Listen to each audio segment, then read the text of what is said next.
Selamat datang di channel saya. Di video kali ini, saya akan membahas tentang IPO perusahaan PT Samco Hyosung Adi Lestari Tbk atau bisa disingkat dengan kode emiten yaitu AKRO, bergerak dalam industri dan perdagangan hog dan log. Oke teman-teman, mari kita lihat dulu untuk ringkasan perusahaan emiten ini. PT Samco Hyosung Adi Lestari berdasarkan akte pendirian perusahaan terbatas PT Samco Hyosung nomor 265 tanggal 21 Juli tahun 1989 dengan akta perubahan anggaran dasar nomor 505 tanggal 23 Maret 1990 yang keduanya dibuat di hadapan Yudo Paripurno SH, notaris di Jakarta.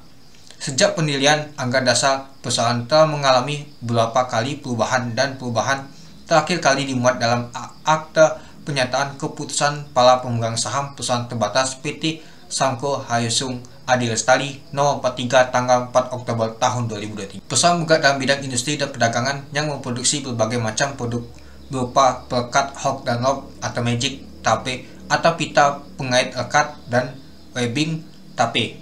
Hog dan log merupakan alternatif pengganti kancing dan resleting.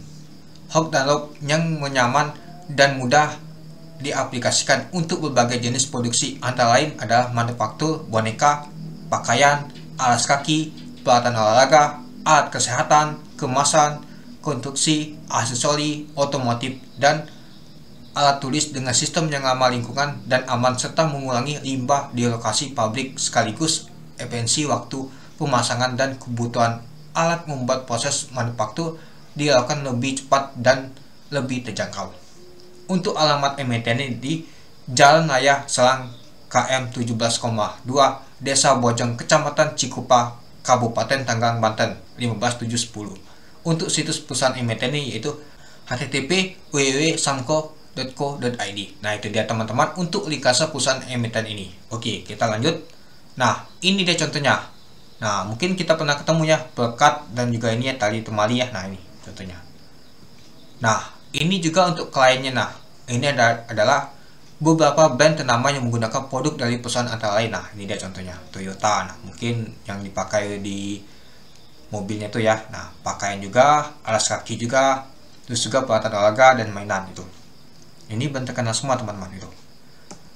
Oke, kita masuk ke informasi perusahaan IPO ini. Jumlah saham ditawarkan adalah 653.828.000 lembar saham. Dari total saham dicatatkan yaitu 20%.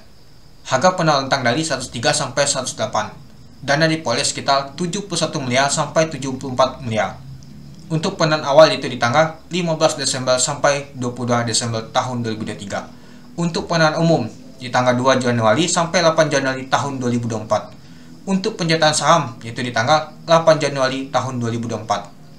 Untuk pencatatan saham di Bursa Efek Indonesia yaitu di tanggal 10 Januari tahun 2024. Untuk underwriternya yaitu AI, UAP Kaihinan Sekuritas. Masuk ke papan pengembangan yang dimana mendapatkan waran. 3 saham dapat 1 waran yang cukup menarik pastinya teman-teman itu. Oke, kita lanjut. Nah, kita masuk ke rencana penggunaan dana ini.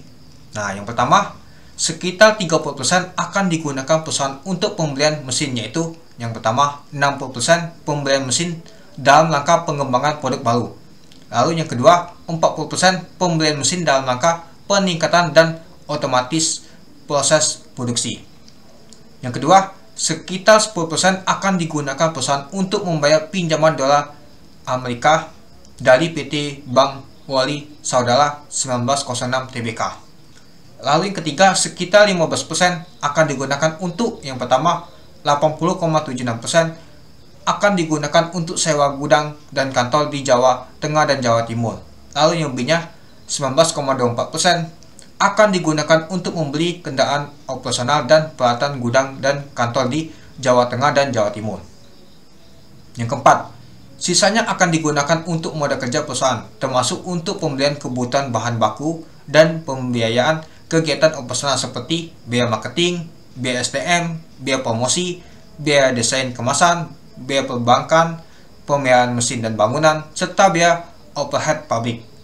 Nah, dalam hal ini jumlah hasil penawaran umum perdana saham ini tidak mencukupi untuk memenuhi rencana tersebut di atas, maka perusahaan akan menggunakan pendanaan yang berasal dari internal kas perusahaan atau pembiayaan dari pihak perbankan atau lembaga keuangan non-bank. Itu dia.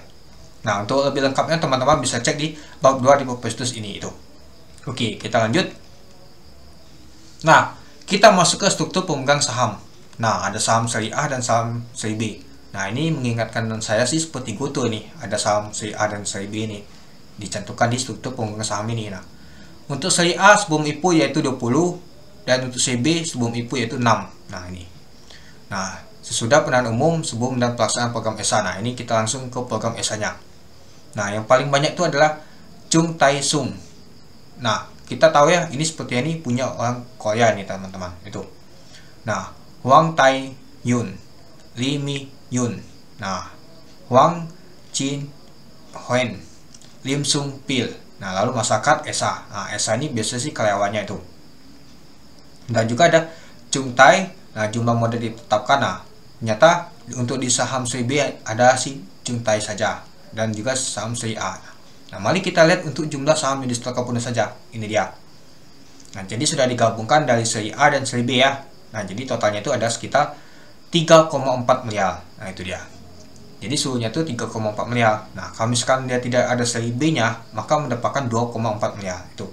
Nah, ini sudah termasuk seri A dan seri B dan juga jumlah masyarakat dan desa ya. Nah, ini totalnya itu. Oke, kita lanjut. Nah, pihak yang dilarang untuk mengalihkan kepemilikan atas saham perusahaan. Nah, kalau kita lihat sih, yang dilarangkan ini adalah si Chung Tai-sung selaku pemilik manfaat dan pengendali perusahaan menyatakan akan tetap menjadi manfaat dan pengendali perusahaan dalam periode sekurang-kurangnya 3 tahun setelah efektif pernyataan pendaftaran. Artinya 3 tahun ini teman-teman. Nah, jadi kalau kita lihat sih, hanya si Chung Tai-sung. Nah, nilainya ini nggak ada ini teman-teman. Tidak ada nama itu pembatasan atau tidak ada pengalihan. Artinya mereka ini bisa jualan teman-teman. Jadi kita perlu hati-hati. Itu aja. Oke, kita lanjut teman-teman. Nah, ini ada struktur kepemilikan saham perusahaan. Nah, yang paling banyak adalah Chung Tai-sung, ada Hwang, ada Lee, ada Hwang, ada Lim juga. Nah, ini. Nah, bisa dilihat teman-teman itu. Nah, ternyata nggak ada anak usahanya ya itu. Nah, kita masuk ke laporan keuangannya. Nah, di tahun 2020 kita lihat untuk jumlah asetnya. Kalau kita lihat sih dari tahun ke tahun nyata mengalami peningkatan sampai di tahun 2023. Untuk utangnya jumlah liabilitasnya dari tahun 2020 ke tahun 2021 nyata menurun untuk utangnya. Tapi di tahun 2022 naik lagi. Nah, di tahun 2023 lumayan meningkat untuk utangnya itu. Nah, jadi jumlah ekuitasnya kalau kita lihat sih dari tahun ke tahun nyata mengalami peningkatan. Nah, kita masuk ke laporan laba rugi dan penghasilan konversif lainnya. Nah, kalau kita lihat sih untuk penjualannya ya, dari tahun 2020 ke tahun 2023 ternyata mengalami peningkatan terus. Nah, tapi di tahun 2022 ini agak sedikit menurun ya, itu. Pastinya beban pokok penjualan juga pastinya mengalami peningkatan juga teman-teman, itu. Nah, tapi di tahun 2023 ini beban pokoknya ini agak sedikit menurun ya dibanding tahun 2022. Nah, kalau kita lihat itu.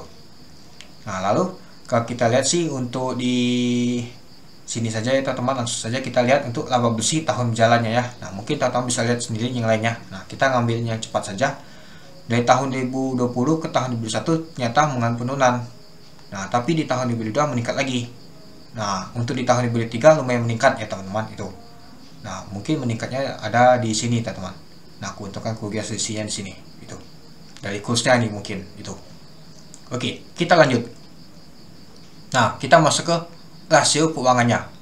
Nah, kalau kita sih untuk rasio pertumbuhannya untuk pendapatannya pastinya di tahun 2020 agak minus, tapi di tahun 2021 mengalami peningkatan. Di tahun 2022 lumayan juga meningkatnya. Nah, di tahun 2023 tadi kalau kita lihat sih agak menurun ya itu. Nah, untuk laba rugi bersih tahun berjalannya kalau kita lihat sih di tahun 2022 agak meningkat. Nah, tahun 2021 tuh mengalami penurunan. Nah, tapi di tahun 2022 naik lagi. Nah, lalu di tahun 2023 meningkat sangat drastis. Nah, untuk jumlah asetnya kita lihat tadi itu ya mengalami peningkatan ya. Nah, untuk jumlah likuiditasnya di tahun 2021 dia mengalami penurunan, tapi di tahun 2022 dan 2023 mengalami peningkatan terus. Untuk ekuitasnya pastinya mengalami peningkatan dari tahun ke tahun, itu dia. Nah, kita lihat dulu untuk kebijakan dividennya teman-teman. Nah, kita langsung saja untuk melihatnya. mulai tahun buku yang berakhir pada tanggal 31 Desember tahun 2024 dan seterusnya. Nah, artinya dari tahun buku 2024 teman-teman, bukan tahun buku 2023 ini. Nah, kalau misalkan tahun buku 2023 ini, maka akan bagi dividen di tahun 2024. Ternyata bukan. Nah, artinya kalau tahun buku 2024 ini, maka tahun 2025-nya dia akan bagi dividen. Nah, kalau kita lihat sih untuk bagi dividennya sebesar 25% teman-teman. Itu dia. Nah, jika untuk laba bersih itu positif, kalau misalkan rugi mungkin tidak akan bagi dividen mereka teman-teman itu. Oke, kita lanjut. Nah, kita masuk ke policy aku ini teman-teman di tahun 2022. Nah, untuk harga di 103 dan 108. Untuk PBP-nya itu 6,92 kali di 103, untuk di 108 itu 7,26 kali.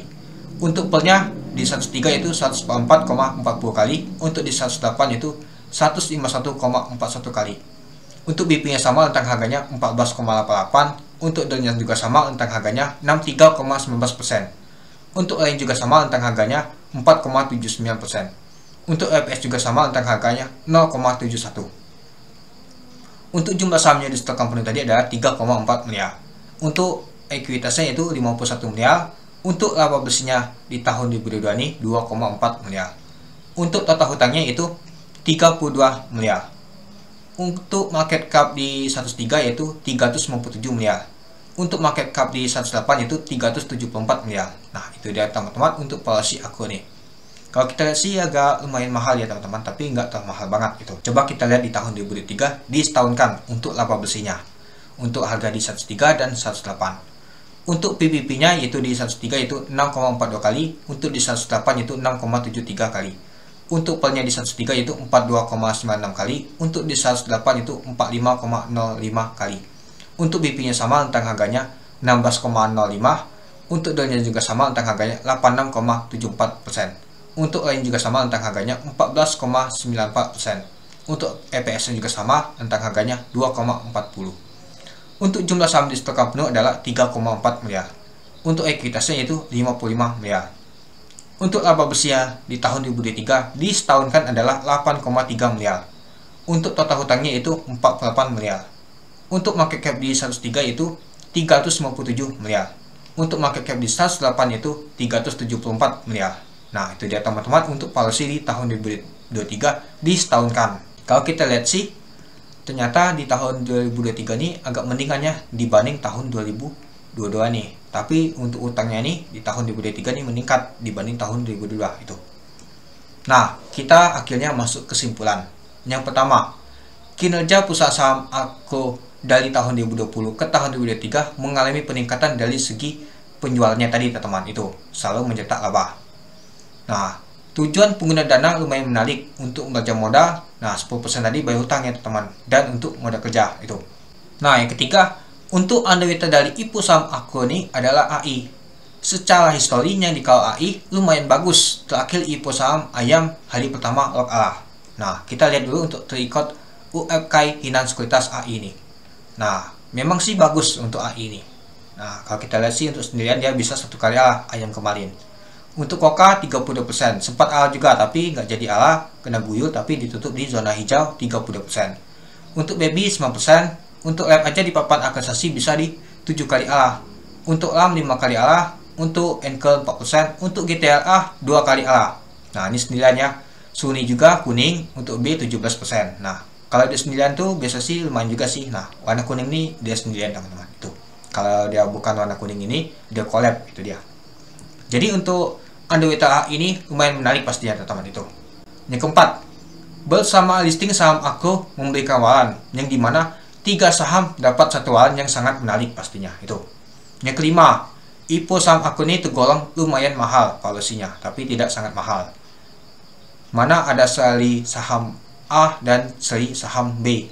Nah, itu seperti saham GoTo ya teman-teman yang saya ingat. Dan ini perusahaan milik orang Korea ya teman-temannya. Ya, kita tahu sendiri untuk namanya saja kelihatan itu dari perusahaannya. Dan juga pemegangnya tadi kita kelihatan. Pastinya itu orang Korea pastinya. Nah, mungkin kalau ada tambahan nanti saya bahas di prospektus finalnya teman-teman. Untuk saham IPO saham Arko ini itu. Nah, yang keenam, ada IPO saham asli, Mang, Cegas, Smell, dan Nes Mungkin dana retail akan terpecah mau pilih IPO yang mana tertarik untuk ikut. Nah, semoga tidak barengan semua teman-teman. Itu harapan kita semua. Ya, kalau barengan semua ya kita mungkin agak susah untuk mantaunya. Misalkan agak jeda waktu beberapa hari, mungkin bisalah kita bisa ikut salah satunya itu. Yang ketujuh, IPO saham Agro ini lebih cocok untuk memanfaatkan momentum jangka pendek saja teman-teman. YPC. Yang penting cuan. Itu. Jangan kita saka. Nah, mungkin misalkan tidak kalah, ya sudah kita jual aja. Mungkin karena banyak IPO ini agak susah, agak alanya mungkin beberapa hari gak kuat, ya sudah kita lepas saja, itu aja. Yang penting kita cuan, itu aja. Oke, mungkin itu saja sih teman-teman untuk video saya tentang pembahasan IPO saham Agro ini. Nah, gimana teman-teman? Apakah teman-teman akan ikut atau teman-teman akan skip? Nah, nanti saya bahas juga untuk di Popestus pinanya. Jangan lupa teman-teman untuk bergabung ke grup Telegram. Nanti juga saya ada bahas juga dan juga kita bisa tahu antriannya sudah berapa ini untuk saham Agro ini dan juga untuk saham-saham IPO lainnya itu.